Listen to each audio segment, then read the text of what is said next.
할렐루야. 날씨가 많이 무덥죠. 잠들은 제대로 주무시고 계신가요? 에어컨 안 트시면 아마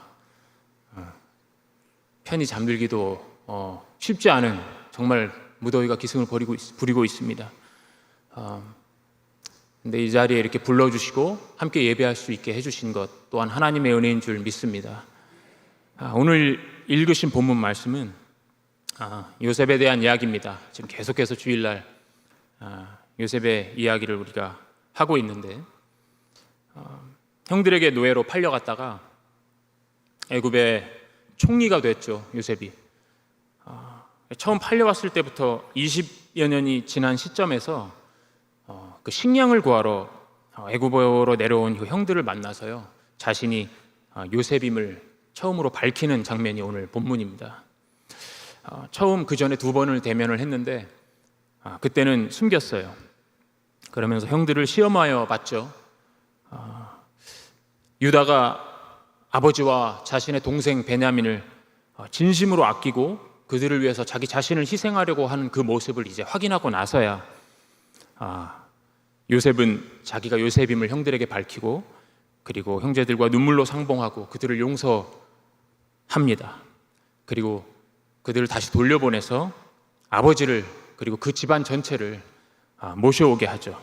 그래서 자신과 가까이에, 그 당시 기근이 들었을 상황이었는데 안전하고 또 풍족한 애굽 땅으로 가족 전체를 이주시키게 됩니다. 그렇게 하나님의 섭리 아래에서 어릴 적 자신에게 주셨던 그 꿈을 통해서 계시되었던 야곱 족속의 구원이요, 마침내 그렇게 실현된 것이었습니다. 해와 달과 11별들이 요셉에게 절했던 그 꿈, 형들에게 책망받고 아버지에게도 책망받고 네가 뭔데 내가 또 형들이 너에게 절하겠느냐, 그렇게 책망받았던 바로 그 꿈. 그 꿈은 지금 아버지와 형들이 애굽의 총리가 된 요셉에게 머리를 숙이고 또 그의 도움으로 기근 가운데에서 구원받는 하나님의 구원의 역사를 계시한 꿈이었던 것이었습니다. 그런데 하나님의 구원이 이렇게 성취되기까지요, 아름답고 좋은 일들만 있었던 게 아니었습니다. 오히려 구원이라는 어떤 그 이미지와는 상반되는 불행하고 슬픈 일들이 요셉 그리고 야곱의 가문에 일어났었습니다. 잘 아시겠지만 17살에 요셉이 노예로 애굽으로 팔려왔죠.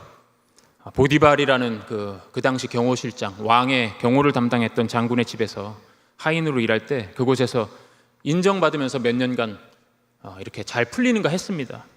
근데 몇 년이 되지 않아서요, 예상치 못한 문제가 발생했죠. 그 보디발의 아내, 사모님이 요셉에게 음욕을 품고 유혹했을 때 요셉이 그걸 단호히 거절했습니다. 그때 그 일로 인해서 그 아내에게 모함을 받고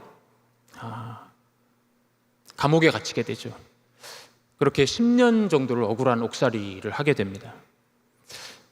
또 감옥 안에서도요, 하나님의 은혜로 요셉이 잘 일이 풀려서 그 안에서 어떤 중요한 일들을 맡게 되고 인정받는 그런 상황이 벌어졌었는데, 그렇게 해서 수년 만에 석방이 되는가 했었어요.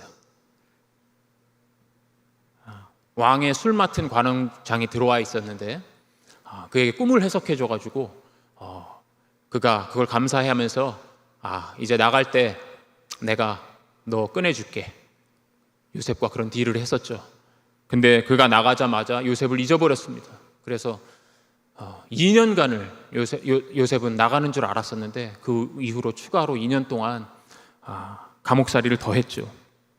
차라리 기대를 주지나 말았으면 더 나았을 텐데 그 마음이 얼마나 힘들었을지 조금이나마 상상을 해볼 수가 있습니다. 제대를 바로 앞둔 군인에게 2년 동안 제대가 미뤄졌다 하면 그건 말도 안 되는 얘기겠지만 2개월만 제대가 미뤄졌다고 해도 아마 억장이 무너질 것입니다. 근데 군대도 아니고 이 감옥, 자유를 박탈당한, 아무리 그곳에서 잘 지내고 있다 하더라도 자유를 속박당한 그 감옥에서 나갈 뻔하다가 2년 동안을 더 갇혀 있게 되었으니 얼마나 힘들었겠습니까? 그런데 2년 후 어느 날 하나님을 의지하고 잘 살아가고 있던 중에 왕의 꿈을 해석하고서는요, 그가 왕의 신임을 받고 애굽의 총리가 되게 됩니다. 하나님의 섭리였습니다. 사람의 지혜로, 사람의 생각으로는 도저히 있을 법하지 않은 일이 일어난 것입니다. 하나님의 은혜였죠. 하지만 요셉은 그 총리가 된 이후에도 그 마음 한 구석이요, 힘들었습니다. 무엇보다 자기를 목숨처럼 사랑해 주셨던 아버지 야곱, 그리고 친동생 베냐민, 그들을 그리워했을 것입니다.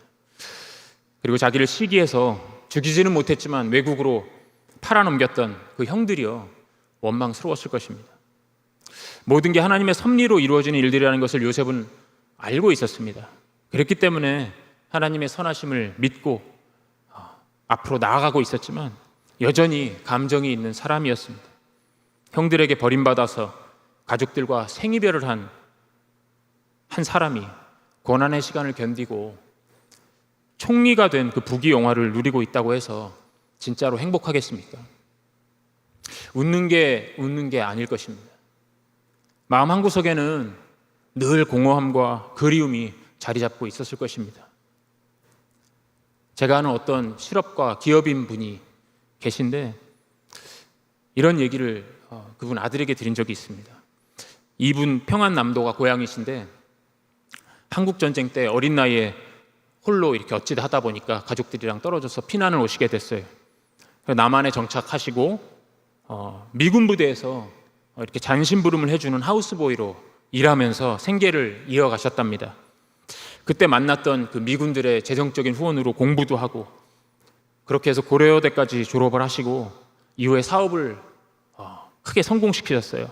그래서 큰 부와 명예를 누리셨습니다.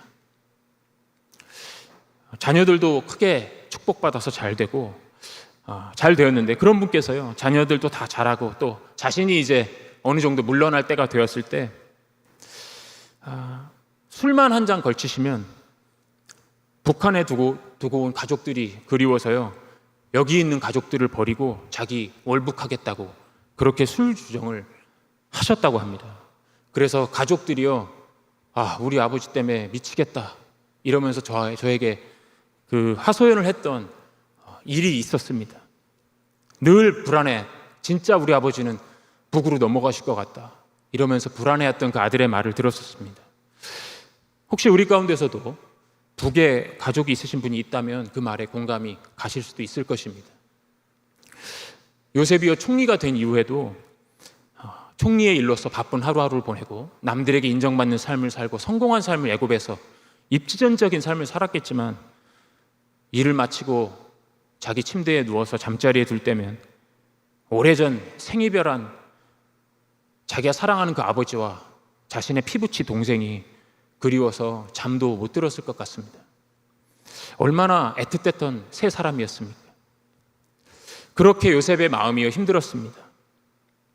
그러나 요셉은 어릴 적 자신에게 꿈으로 주셨던 그 하나님의 계시를요, 늘 마음에 품고 있었습니다. 요셉은 여러 중요한 사람들의 꿈을 해석해 줌으로써 여기까지 올라올 수 있었지 않습니까? 요셉은 여러 가지 중요한 사람들, 감옥에서 만났던 그 사람들의 꿈을 해석해 주고 그리고 마침내는 왕의 꿈을 제대로 해석해 주었기 때문에 총리가 되었던 것이었습니다. 그는요, 꿈을 해석할 줄 아는 사람이었습니다. 자신이 꾸었던 꿈이 하나님의 계시였고 어떤 식으로든 하나님께서 그 꿈을 이루실 것을 요셉은 내내 알고 있었을 것입니다.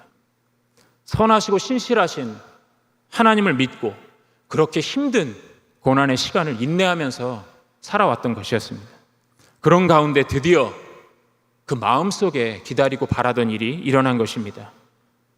오늘 본문의 이야기처럼 다시 가족들을 만나게 된 것이었습니다.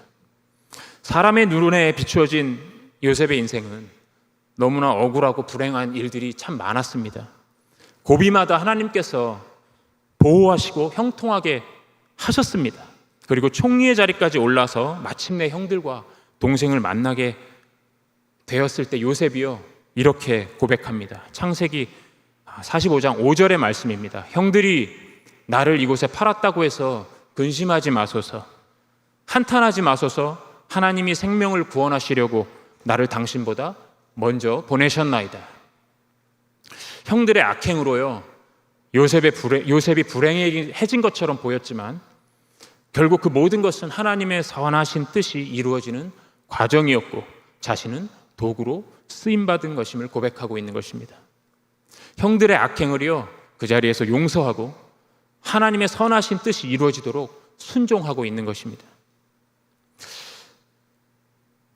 이야기 주인공은 요셉이지만 우리 한편 아버지 야곱을 한번 잠깐 생각해 볼까요? 야곱의 마음은 어땠을까요? 좀 앞으로 거슬러 올라가서 창세기 37장에 보면요, 야곱의 마음이요 이렇게 묘사가 되어 있습니다. 요셉을 잃어버렸을 때 아버지가 그것을 보고 알아보고 이르되 내 아들의 옷이라 악한 짐승이 그를 잡아먹었도다.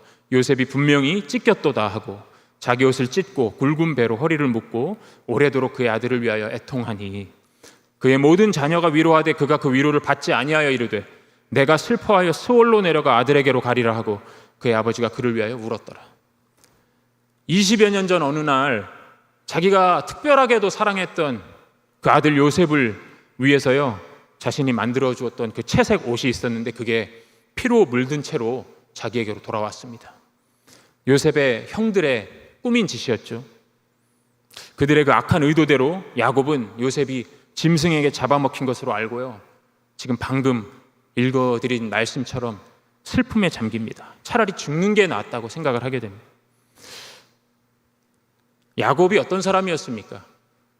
14년을요 돈을 받지 않고 삼촌 라반을 위해서 일해주고요 얻은 아내, 진정으로 사랑했던 그 아내 라헬을 먼저 보낸 사람입니다.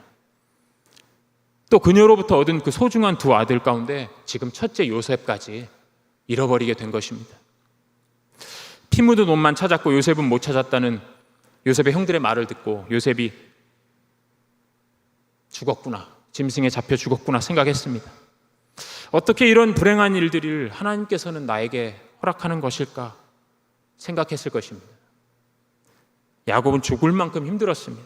하지만 야곱은 오래전 요셉이 어릴 적 꾸었던 그 이상한 꿈, 자신의 그 특별한 아들 요셉이 어릴 적 꾸었던 그 이상한 꿈을요 야곱도 마음에 품고 있었습니다. 창세기 37장 11절에 이렇게 기록합니다. 그의 형들은 시기하되, 요셉의 그 꿈에 대해서 이야기했을 때 그의 형들은 시기하되 그의 아버지는 그 말을 간직해 두었더라. 야곱은 이 시간 내내 요셉의 그 꿈을 기억하고 있었습니다. 하나님께서 지금까지 자신의 삶에서 역사하신 그 하나님의 선하심을 알기에 하나님을 의지하고 다시 힘을 내어 살아갔습니다. 아들을 잃은 슬픔이 있었지만 베냐민을 남겨주신 하나님께 감사하면서요 그를 붙들고 희망을 가지고 인내하면서 살아갔습니다. 그런데 이게 웬일입니까? 요셉이 살아있다는 소식을 듣습니다. 게다가 애굽의 총리가 돼가지고 아버지를 초청한 것입니다. 온 땅에 기근이 들었었어요. 그래서 식량을 얻기 위해서 아들들을 애굽으로 보냈는데 그들을 통해서 뜻밖의 놀라운 소식을 들은 것입니다. 믿기지 않았지만 사실이었습니다. 그는 그때 깨달았을 것입니다. 역시 이 모든 것이 하나님의 섭리였구나. 그간 내가 한 모든 걱정들과 슬픔들은 다 쓸데없는 것이었구나. 드디어 하나님께서 그 선하신 뜻을 이루시는구나. 이것이 조상 아브라함과 이삭과 함께 하셨던 그 여호와 이레의 하나님이시구나. 하나님께서 아브라함과 이삭이 그 뜻에 순종했을 때, 이삭을 바치라고 한 그 말에 순종했을 때 구원하시고 미리 예비하신 숫 양을 보여주셨죠. 여호와 이레의 하나님. 이때 야곱 역시 아버지께 전해드렸던 그 여호와 이레의 하나님을 느꼈을 것입니다. 그동안 내 눈에 보이던 그 절망적인 것들은, 나의 그 슬픈 상황들은 전부 잠시 지나가는 과정에 있는 것들이었구나. 역시 하나님은 다 계획이 있으셨구나. 야곱은 지난 20여 년 동안 아내와 아들 요셉을 여인 슬픔을 가진 상태로 하나님의 섭리를 기대하면서도 또한 하나님께 의문을 품으면서도 살아왔을 텐데 마침내 20여 년이 지나서 그 해답을 보게 된 것이었습니다. 아들 요셉과 마찬가지로 하나님의 섭리 아래서 그가 선하신 뜻을 이루시는 분이심을 깨닫고 믿고 그 고난의 시간을 견디게 되었습니다.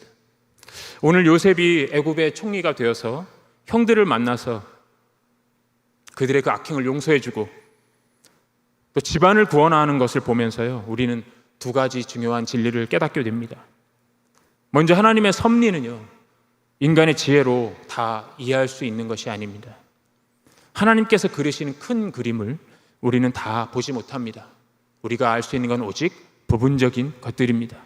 바울은 이것을 이렇게 표현했습니다. 고린도전서 13장 12절에 우리가 지금은 거울로 보는 것 같이 희미하나 그때에는 얼굴과 얼굴을 대하여 볼 것이요 지금은 내가 부분적으로 아나 그때에는 주께서 나를 아신 것 같이 내가 온전히 알리라. 아멘. 우리의 삶 속에서 벌어지는 온갖 일들이요, 그 의미를 우리가 다 알 수가 없습니다. 마치 어린아이가 어른의 뜻을 다 이해할 수 없듯이 인간도 하나님의 하시는 일을 다 가늠해낼 수가 없습니다.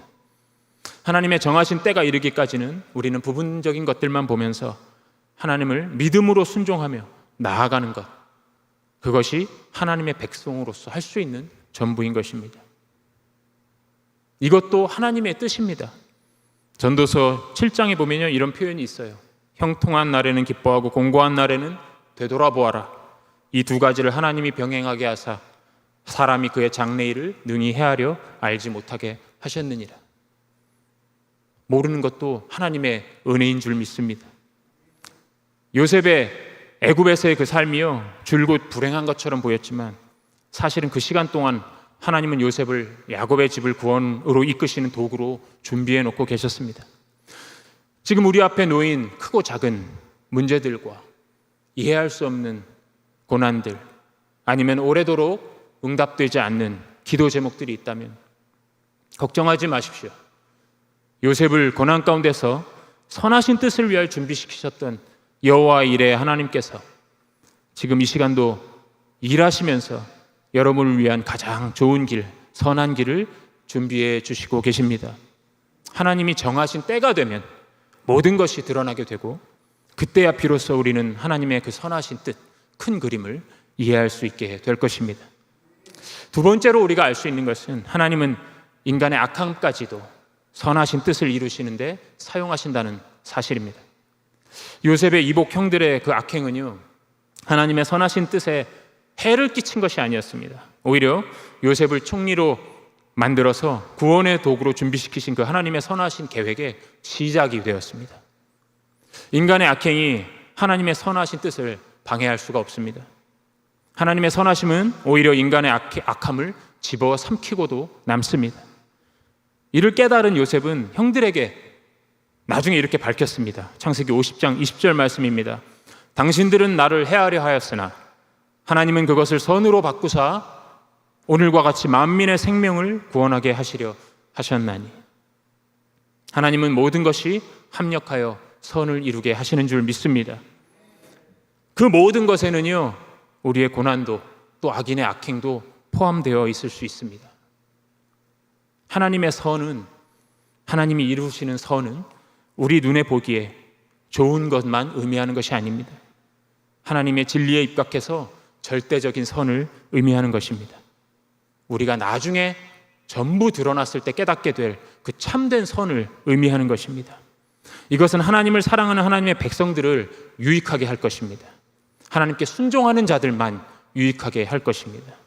요셉과 야곱의 인생처럼 고난도 선을 이루는 과정에 있을 수 있고, 요셉의 형들처럼 악인들도 하나님의 선하신 뜻을 이루는데 사용되기도 합니다.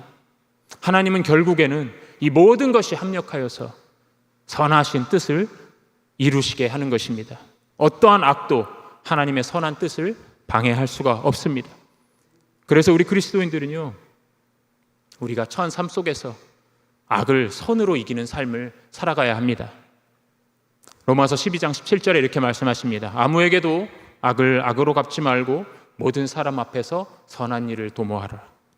선으로 악을 이기시는 성도님들 되시기를 주님의 이름으로 축원합니다.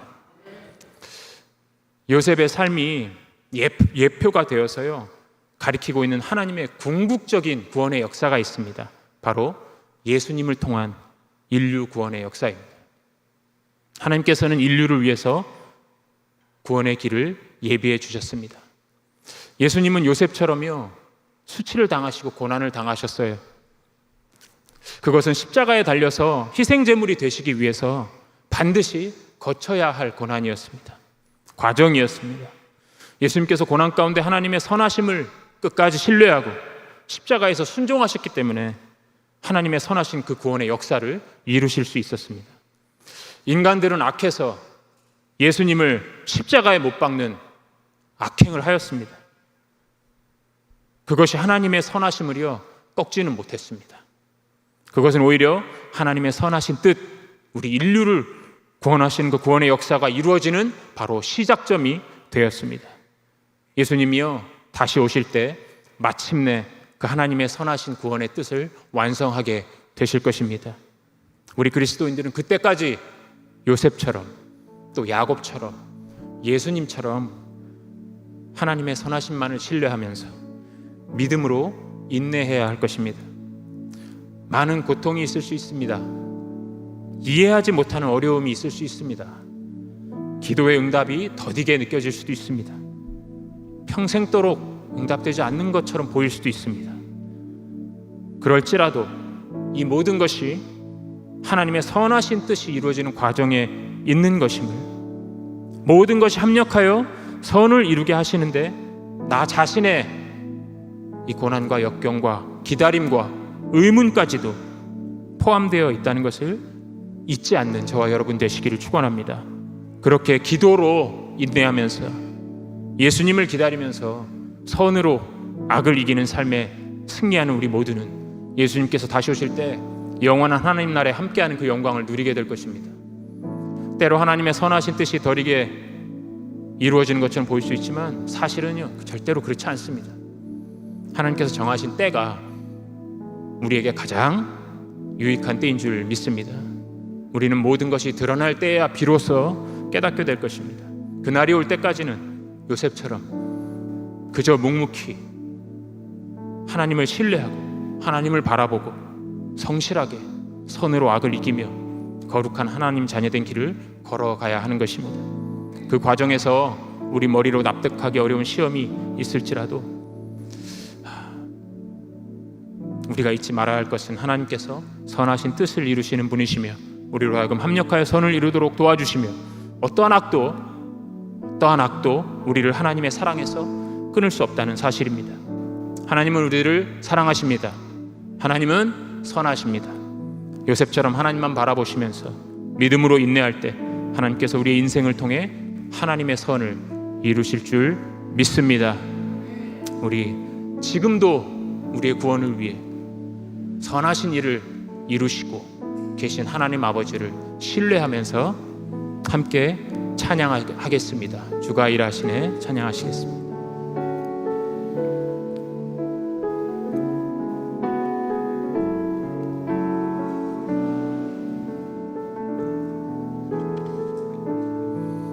날이 저물어 갈 때 빈들에서 걸을 때 그때가 하나님의 때